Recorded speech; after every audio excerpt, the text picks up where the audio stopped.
The Apollo University, University of Leicester, 35 lakhs fees for 3-year BTech CSE UK.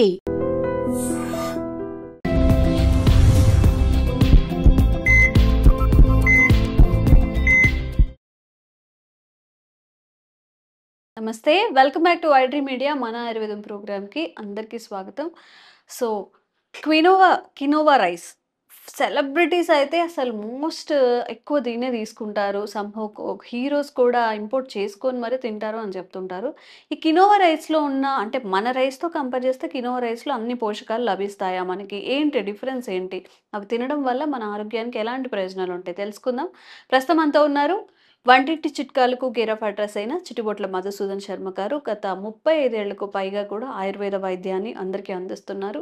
So ఈ విషయం మీద మనం ఒక క్లారిటీ తెచ్చుకునే ప్రయత్నం చేద్దాం. నమస్తే సార్, ఎలా ఉన్నారు? బాగున్నానమ్మా. సార్, కినోవా రైస్ ఇప్పుడు సింగిల్ పాలిష్డ్ రైస్ అని చెప్తున్నారు, దంపుడు బియ్యం అని చెప్తున్నారు, ముడి బియ్యం అని చెప్తున్నారు. వీటన్నిటిని మించి కూడా కినోవా రైస్లో అన్ని పోషక విలువలు ఉంటాయా? రైస్ని మించి కూడా అంటే దాన్ని తీసుకోవడంలో ఎలాంటి హెల్త్ బెనిఫిట్స్ ఉంటాయి సార్? ఈ మధ్య చాలా డిమాండ్ క్రేజ్ వచ్చిందమ్మా. కినోవా రైస్ ఒకనొకప్పుడైతే ఫారిన్ కంట్రీస్లోనే లభ్యమయ్యేది. సెలబ్రిటీస్ వాళ్ళు, హై ప్రొఫైల్ ఉన్నటువంటి వాళ్ళు, వివిఐపీస్ ఉన్నటువంటి వాళ్ళు, ఆ స్థాయిలో హై సర్కిల్ ఉన్నటువంటి వాళ్ళు వాడేవాళ్ళమ్మా. ఈ మధ్య కాలంలో మరి దాని యొక్క పాపులారిటీ పెరిగిపోయింది. దానివల్ల ఉపయోగాలు ఉన్నాయని చెప్పేసి రీసెర్చ్ ఫైండింగ్స్ కూడా రావడంతో మరి ఇంచుమించు ఎక్కువ శాతం మంది వాడేటువంటి పరిస్థితి ఏర్పడిందమ్మా. యాక్చువల్లీ దీన్ని కీన్వా రైస్ అంటారమ్మా. ఇది కూడా ఒక మొక్క యొక్క గింజలు.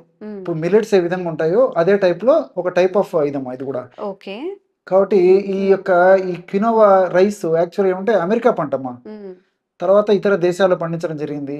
క్రమక్రమంగా మన దేశంలో పండించడం కూడా జరుగుతుంది. మన తెలుగు రాష్ట్రాల్లో కూడా ప్రస్తుతం పండిస్తున్నారమ్మా. ఇంతకుముందు ఒకనొకప్పుడైతే కినోవా రైస్ విపరీతమైన కాస్ట్ ఉండేది కాబట్టి సామాన్య మానవునికి అందుబాటులో ఉండేటువంటి పరిస్థితి లేదమ్మా. క్రమక్రమంగా దాని యొక్క ఖరీదు కూడా తగ్గుతోంది. ప్రస్తుతం అయితే ఇంచుమించు ఆవరేజ్ గా కినోవా రైస్ ఒక కిలో 150 రూపాయల నుంచి 200 వరకు ఉందమ్మా. ఇంకా ఖరీదు ఇంకా తక్కువ అవుతుందని చెప్పేసి అనుకుంటున్నారమ్మా.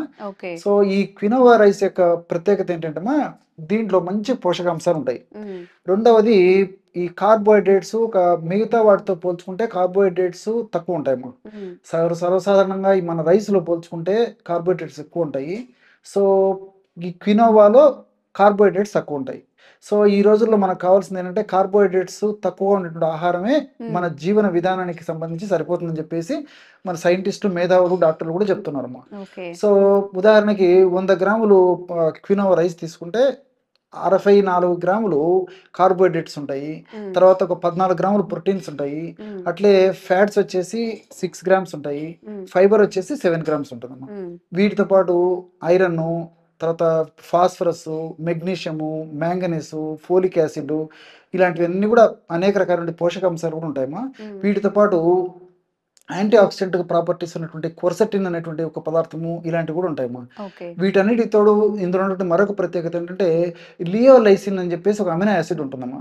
ఈ లియోలైసిన్ అనేటువంటి అమినో యాసిడ్ 100 గ్రాములు ఈ యొక్క క్వినోవా రైస్ లో 540 మిల్లీగ్రాములు ఉంటుందమ్మా. ఇది చాలా చాలా ఉపయోగపడుతుందమ్మా. అది ఎలా కూడా నేను చెప్తాను.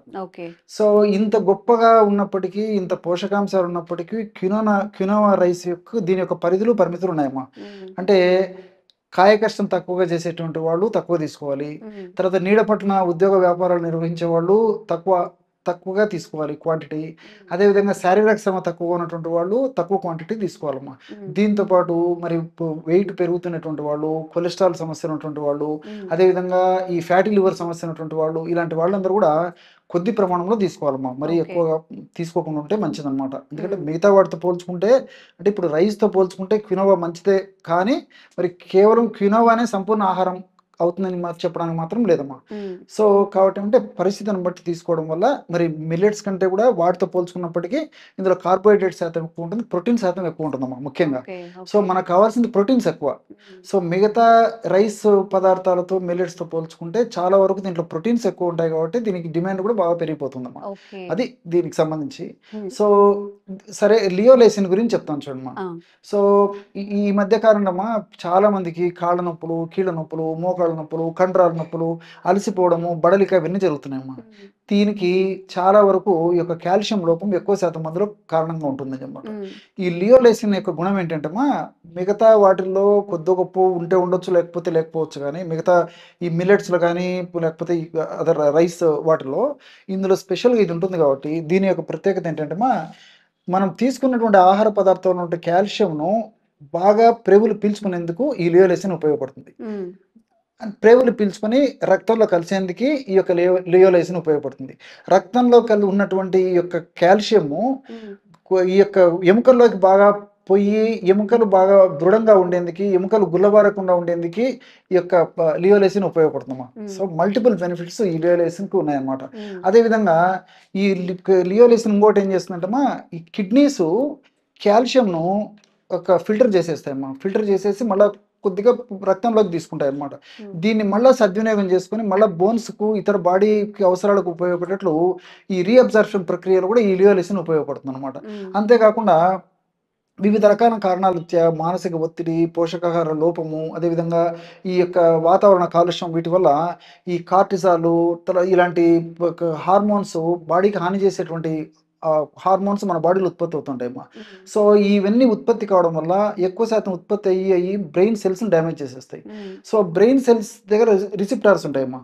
సో ఈ కార్టిజాల్ వల్ల ఉత్పత్తి కార్టిజాల్ అనేటువంటి ఈ యొక్క చెడు పదార్థము ఎప్పుడైతే బ్రెయిన్ డ్యామేజ్ చేస్తుందో అప్పుడు బ్రెయిన్ సంబంధించినటువంటి వివిధ రకాలైన ప్రాబ్లమ్స్ వస్తాయి అన్నమాట. సో ఆ బ్రెయిన్ రిసెప్టార్స్ ఏవైతే ఉన్నాయో, అంటే ఈ కార్టిజాల్ను తీసుకొని బ్రెయిన్ డ్యామేజ్ కాకుండా ఉండేందుకు ఏర్పడేటువంటి రిసెప్టార్స్ను స్టిమ్యులేట్ చేసేసి ఆ రిసెప్టార్స్ను ఆ యొక్క కార్టిజాల్ బ్రెయిన్ సెల్స్లోకి పోకుండా కంట్రోల్ చేసేందుకు కూడా కొంతవరకు ఈ లియోలైసిన్ ఉపయోగపడుతుంది. అంతేకాకుండా ఈ యొక్క వైరస్ యాంటీ వైరల్ ఏజెంట్గా పనిచేస్తుందమ్మా. వైరస్ సంబంధించినటువంటి ఏమన్నా మన బాడీలోకి ఎంటర్ అయినప్పుడు కూడా వైరస్ను శక్తివంతంగా పెరగకుండా ఉండేందుకు, వైరస్ యొక్క శక్తిని నిర్వీర్యంగా చేసేందుకు కూడా ఈ యొక్క లియోలైసిన్ అనేటువంటి పదార్థం ఉపయోగపడుతుంది.